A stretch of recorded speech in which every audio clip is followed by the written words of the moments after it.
지난 4일 기준 한국은 총 확진자 1,801명, 일일 신규 확진자가 이제 10명 안팎인데 그것도 모두 해외로부터의 유입으로 지역 사회 내 신규 확진자가 0명인 날이 빈번하게 나타나고 있습니다. 중앙재난안전대책본부에 의하면 이는 어느 정도 안정기에 들어갔다는 신호로 판단돼 5월 6일부터 기존의 사회적 거리두기에서 생활 속 거리두기로 전환한다고 합니다. 생활 속 거리두기로 전환되면 박물관, 미술관 등 공공실내시설이 다시 운영되기 시작하고 학교 등교 여부도 결정을 하게 되죠. 지난 4일 유은혜 부총리 겸 교육부 장관의 브리핑에 의하면 기본적인 방침은 중고등학교는 고학년부터, 초등학교의 경우 저학년부터 순차적으로 등교하게 됩니다. 고등학교 3학년이 오는 13일 가장 먼저 등교를 시작하고 고2와 중3, 초1, 2학년, 그리고 유치원이 20일부터 등교하게 됩니다. 27일에는 고1, 중2, 초3, 4학년, 그리고 다음 달 1일부터 나머지 중1과 초5, 6학년이 등교를 시작하는 시기죠. 지난 3월 22일부터 45일간 시행된 사회적 거리두기를 마무리하고 생활 방역으로 전환하는 한국은 이제 사회, 경제가 점차 정상 궤도를 찾아가기 시작한 것인데, 이를 보고 이웃나라 일본 국민들은 한국에 대한 부러움과 동시에 일본 정부의 늦장 대처로 인해 감염 확산이 극심해진 현 상황에 분노가 폭발하고 있습니다. 아사히 신문은 지난 28일 일본 유권자 3,000명을 대상으로 정치 의식에 관련된 우편 여론조사를 실시했는데, 그 결과 내년 9월까지인 아베 총리의 임기를 연장하는 것에 대해 반대한다는 응답이 66%로 3분의 2를 차지했습니다. 일본이 처한 현 상황을 생각해보면 반대율이 70%도 안 된다는 점이 더 놀라운 것 같습니다만, 이어서 응답자의 57%는 차기 총리는 아베 정권의 노선을 계승하지 않는 것이 좋다고 답해 현 일본 정부에 대한 불신이 조금씩 나타나고 있습니다. 마지막으로 응답자들이 꼽은 차기 총리에게 가장 필요한 덕목으로는 공정함과 성실함이 40%로 가장 많았습니다. 최근 아베노 마스크 비리 의혹부터 시작해 그동안 아키의 여사 문제, 아베 벚꽃 모임 등 수많은 스캔들이 있었기에 그 필요성이 충분히 공감되는 덕목으로 보입니다. 한편 지난 영상을 통해 아사히 신문에서 일본 정부가 한국산 진단검사를 도입하기 꺼려하는 이유에 대해 지적하며 보도했던 것을 소개한 바 있습니다. 일본 정부가 한국으로부터 지원을 받게 되면 이를 바탕으로 아직 해결이 안 된 징용 문제나 수출 규제 문제에 있어서 양보를 해야 하는 상황이 만들어질까봐 라고 콕 집어서 비난했었죠. 이 부분만 보면 일본 언론과 정부 사이의 불협화음인데, 그 후의 행보를 보면 또 이야기가 달라집니다. 한국에서는 전혀 그럴 계획이 없는데 아사히 신문은 한국 정부가 일본에 진단키트, 마스크 등의 의료 물품 지원을 검토하고 있다는 식으로 보도했고, 한층 더 나아가 일본 정부와 언론은 한국산 진단키트를 지원받더라도 그 정확도가 검증이 안 돼 먼저 성능 테스트를 거칠 필요가 있다며 허무맹랑한 이야기를 늘어놓습니다. 이렇게 허구적 이야기를 쓰고 있을 시간에 진단검사를 어떻게 해서든 더 확대하는 방안을 논의하는 것이 훨씬 더 실효성 있고 진정으로 일본 국민들을 위하는 것일 텐데 말이죠. 진단키트뿐만 아니라 마스크의 경우 일본의 상황은 정말 심각합니다. 마스크 품귀 현상이 전혀 잡힐 기미가 보이지 않는 가운데 국민의 세금을 낭비하고 있는 아베노 마스크는 도움이 되질 않으니 이제는 중국집에서까지 마스크를 구해 팔기 시작했습니다. SBS 뉴스의 보도에 따르면 발빠른 중국계 상인들이 마스크를 어디선가 구해와 중국 음식점이나 음료 매장 앞에서 판매하기 시작했습니다. 가격은 50개 묶음 한 상자에 4,000엔으로 그렇게 비싸진 않지만 그 품질을 장담할 수가 없어 마음 놓고 쓰기 어렵죠. 한편 아베 정부는 감염 확산세가 점점 심각해지자 이판사판의 분위기로 성격이 상반되는 두 가지 전략을 동시에 펼치는 무리수를 두기 시작합니다. 지난 30일 상케이 신문은 한국 법원이 미쓰비시 중공업과 일본제철 등 징용소송 피고 기업의 자산을 매각하게 되면 일본 정부에서는 한국 측 자산 압류, 한국산 제품에 대한 관세 인상 등의 최소 10개 이상의 대응 카드를 검토하고 있다고 전했습니다. 이는 일종의 보복 카드로 위협성이 짙은 전략이죠. 이와 동시에 아베 정부는 지난 29일 참의원 예산위원회에서 뜬금없이 고백하는데, 한국과 계속 이번 사태 대응에 협력하고 싶다.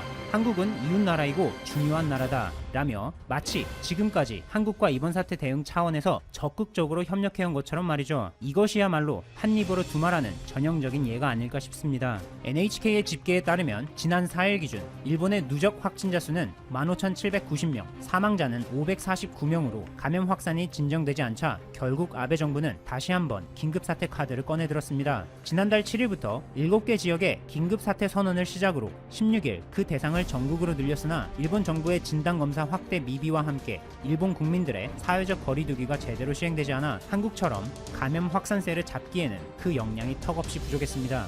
니혼 게이자이 신문의 보도에 따르면 아베 정부는 홋카이도, 이바라키, 도쿄, 가나가와, 사이타마, 지바, 이시카와, 기후, 아이치, 교토, 오사카, 효고, 후쿠오카를 특정 경계 도도부연으로 분류하고 긴급사태 선언 기한을 기존의 6일에서 31일로 연장하기로 했습니다. 또한 기존에 목표했던 사람과 사람 사이의 접촉을 80% 줄이겠다는 방침도 앞서 언급한 특정 지역에서는 계속 이어갈 계획입니다. 끝으로 몇몇 일본 언론의 충격적인 보도를 소개하며 마치겠습니다. 요미우리 신문은 일본 도쿄와 오사카에서 이번 사태로 사망한 100명을 조사한 결과 확진부터 사망까지 평균 8.7일이 걸리는 것으로 분석된다고 보도했습니다. 100명 가운데 절반인 50명은 확진 판정 후 일주일 내에 숨졌는데 이 중 9명은 감염 판정을 받은 당일 사망했고 4명은 사망한 다음 날 확진 판정을 받기도 했습니다. 이러한 사례들은 일본이 한국식 진단검사 방식을 재빠르게 도입하지 않고 명분만 따지다가 그 시기를 놓쳐버려 사태가 더 악화되고 있음을 여과 없이 보여주고 있죠.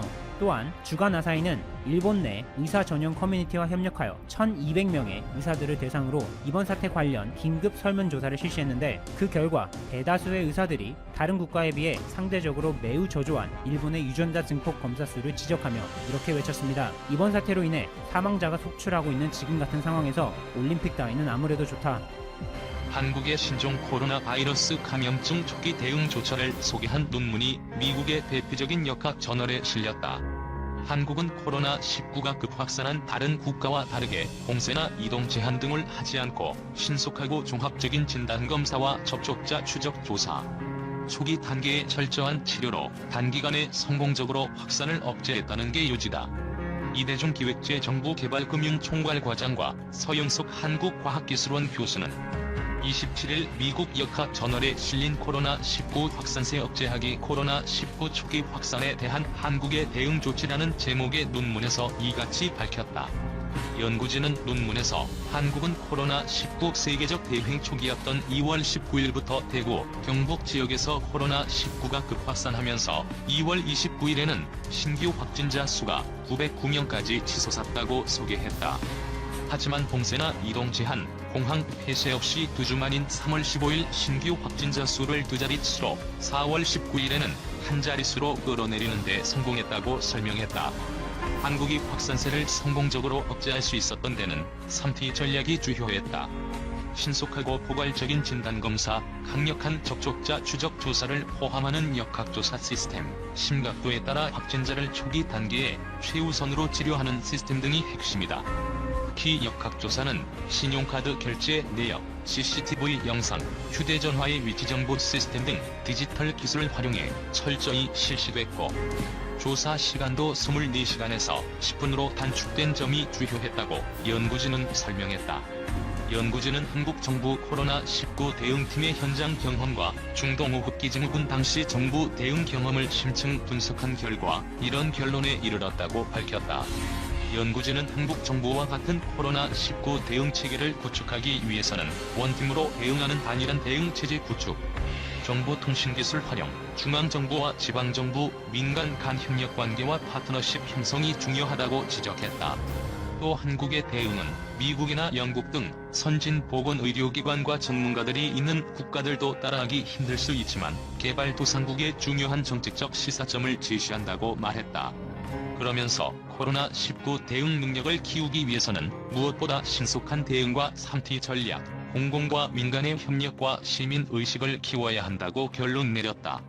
연구진은 전 세계 대부분의 국가가 코로나19 위기에 당면한 상황에서 1차적으로 확산을 억제하는 게 중요하지만 역학조사에 따른 개인정보 보호 문제, 경제활동 재개와 사회적 거리두기 완화 시기, 2차 확산 대비 등은 향후 해결해야 할 과제라고 지적했다.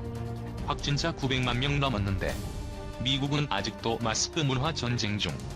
미국에서 신종 코로나 바이러스 감염증에 900만 명 넘게 감염되고 사망자가 23만 명을 넘어섰는데도 마스크를 둘러싼 문화 전쟁은 여전히 진행 중이다.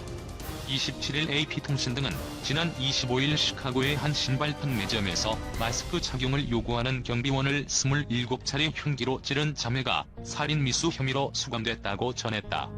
제시카와 제일라 힐자매는 32세의 경비원이 마스크 없이 매장에 들어갈 수 없다고 설명하자 휴대전화로 경비원을 촬영하기 시작했다. 경비원이 전화기를 빼앗으려 하면서 다툼이 일었고 자매는 그를 때리기 시작했다.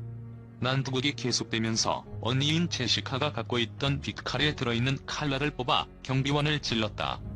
시카고를 관할하는 쿡 카운티 검찰은 피해자와 매장 관리인이 가해자들에게 멈춰달라고 호소해야 할 정도였다고 밝혔다. 피해자는 가슴과 등, 팔을 칼에 찔려 병원으로 옮겨졌다. 힐 자매의 변호인은 자매는 모두 조울증을 앓고 있다며 칼을 휘두른 것은 정당방위였다고 주장했다. 최근에는 미국에서도 마스크를 일상적으로 착용하는 이들이 늘었지만 명확한 연방정부 차원의 마스크 착용 지침이 없어 젊은 계층을 중심으로 마스크 착용을 거부하는 이들이 아직도 많다. 28일 공영 라디오 NPR 보도에 따르면 이날 질병통제예방센터가 밝힌 미국 성인의 마스크 착용 비율은 지난 4월 78%에서 6월 89%로 늘었다. CDC는 사에서 6월 18세 이상 성인 2,000명을 대상으로 실시한 이 조사 결과 60세 이상의 마스크 착용률은 4월 83.7%에서 6월 92.4%로 증가했다고 밝혔다. 하지만 18에서 29세의 마스크 착용률은 4월 69.6%에서 6월 86.1%로 변화해 여전히 전 연령대 평균치보다 낮았다. 코로나 시대에 도쿄 인기 시들 석 달째 인구 순유출. 신종 코로나 바이러스 감염증이 확산의 영향으로 재택근무 기업이 늘고 인파 밀집 지역 기피 경향이 강해진 가운데 일본 수도 도쿄에서 인구가 유출되고 있다. 일본 총무성이 주민기본대장을 토대로 집계한 인구 이동 보고서를 보면 올해 9월까지 석 달 연속 도쿄도로 전입한 이들보다 도쿄에서 빠져나간 전출자가 많았다고 요미우리 신문이 28일 보도했다. 보도에 따르면 지난달 도쿄의 전출자는 작년 9월보다 12.5% 늘어난 3644명, 도쿄로 전입한 주민은 11.7% 줄어든 27,006명으로 전입보다 전출이 3638명 많았다. 총무성이 조사를 시작한 2013년 이후 도쿄의 전출이 전입보다 많아진 것은 코로나19 긴급사태가 선포된 바로 다음 달인 올해 5월이 처음이었다. 긴급사태가 해제된 직후인 6월에는 도쿄 전입이 전출보다 많아졌으나 7월부터 3개월 인구 순유출이 이어졌다. 오다게리 도쿠미 메이제대 교수는 도쿄 한 곳으로 집중하는 상황에 변화가 생기고 있다고 분석했다. 지난달 도쿄를 떠난 이들이 가장 많이 전입한 곳은 가나가와현이었고 이어 사이타마현, 지바현 순으로 인접광역자치단체가 압도적이었다. 교도통신에 따르면 도쿄와 이들 3개 현을 포함한 이른바 도쿄권 전체로 보면 전출보다 전입이 근소하게 많았다. 총무성 담당자는 텔레워크의 정착 등으로 인해 도심에서 교외로 거주지를 옮기는 경향이 이어지고 있다고 분석했다. 도쿄에서 코로나19 확진자가 타 지역보다 많이 발생하는 것도 도쿄 이탈에 영향을 주었을 것으로 보인다. 도쿄의 코로나19 누적 확진자는 27일 기준 3285명으로 일본 광역자치단체 중 가장 많으며 2위인 오사카부의 2배를 훨씬 넘었다.